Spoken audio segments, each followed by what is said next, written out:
due to the suspected victims of the suspected one chance guy, onye nguga ahụ anyị nọ na-eme investigation ya. So I tried calling him yesterday. Number ya agaga. So I called the number of the wife who only report through the case so that can know from the guy, so that can where, so that he will respond to these allegations. But unfortunately, only pick the guy, the guy down, not in a hospital, not in town. So I would like you to also to have a feel of the conversation, because you know, like again, is an open investigation. When Ghana says so, listen to the voice call. Morning, Britannia. Hello, Teddy. Hello. Hello. Hello. Hello. Onye kwuge? Onye? Ma ọwụ ndị onye aka mpọga. Oh, mayo. Ma gịnị mere? Ọsọ dị danụ. Nwa m dị danụ. Nwa gịnị taa? Nwa m dị danụ. Ọ dị danụ na hospital. Olee hospital ọ? Mama mo. Abalị agụ ọlụ ya rijeta ebe a. So, amamihe ọzọ nụ ka Chineke. Nwaanyị ọnụkwa n'ebe? Nwaanyị ahụ jeje elegide gị ya. Ọ nọ n'ụlọ ọgwụ je elegide gị ya n'ụlọ ọgwụ. Nna onye ka m na-akwụghị ihe. Ọ nọ nso ụkwa achọrọ m ịjụ ya ajụjụ. Arịkpa ndụ, onye arịkpa ndụ, you cannot talk, you can't see. Obi ahụ na-asị ya wuru ka ga were mmiri na ihe ahụ ya wuru.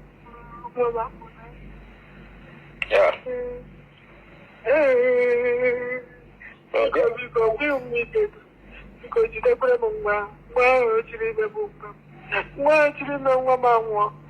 Biko jidekwere m nọmba ya na ihe niile, biko ama nne ha, biko nwa m, biko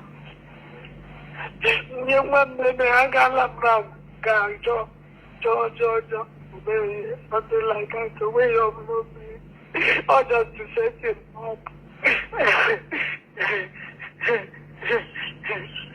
Okay, because ndị anyị kpọrọ akpọla m nwa ahụ, ya sị na ọ one chance ka nwa gị nwoke na-eme. Asị na ọ one chance ka nwa gị nwoke mega. Ị ghọtala? So ahịa njikọ ka m jụọ, nwa gị nwoke ahụ, ị maghị ihe ọ na-arụ? Amaghị ihe ọrụ ga ọkwọnya ga drive. Anọkwana m ya sef, anọ m oyi maga m for years. Anọ m ya for years. So oyi maga m wewe. So ama m ọ merekwana ihe, ọ gbagakwana transport.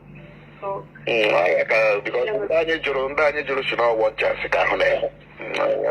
So na one chance ọ pụọla na human destiny, orige mmadụ, ogbuge mmadụ, ọ gbaga mmadụ, o mere nke ọzi one chance na one chance ka anyị suspect ga na ozi ihe ọ ga na harvesta. Nna ana m anyị na-ekwu kewe eziokwu oke mekewe eziokwu nna ekewe eziokwu.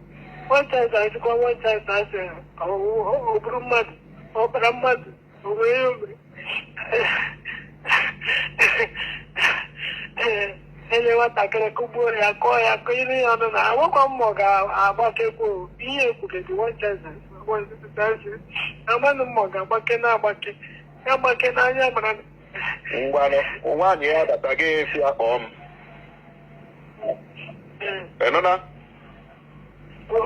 nwaanyị ya data nsogbu anọ, nwaanyị ya data si akpọ m ka anyị mee investigeshọn n'ọhịa anyị na-eme ka anyị chọpụta exactly ike wee eziokwu ihe anyị mega ihe a. Biko ama m n'iwe iji akwụrụ n'eziokwu and iji emewe ogbenye ya pụta na shem. Mee ka m pụta na shem a, mee ka m pụta na shem a. Ọ investigeshọn ya ka anyị mega ihe anyị investigeshọn ya so that onye ọbụla ikpe mara amaghị ikpe ịghọtala ọwụlụnụ ka itigenu na onyonyo ure ya kasa ọ bụ ihe ahụ ka anyị ji ọya ka anyị nyochaga ihe ịghọtala nyochaga ihe nsogbu anọghị thank you. ọ dị mma. Ihe awụ olu mma the guy, olu mma the guy. So nwaanyị akpọbeghị m. I'm still waiting for the call, but maybe I will still call them again. I need to hear from that guy, although the mayor's not in town.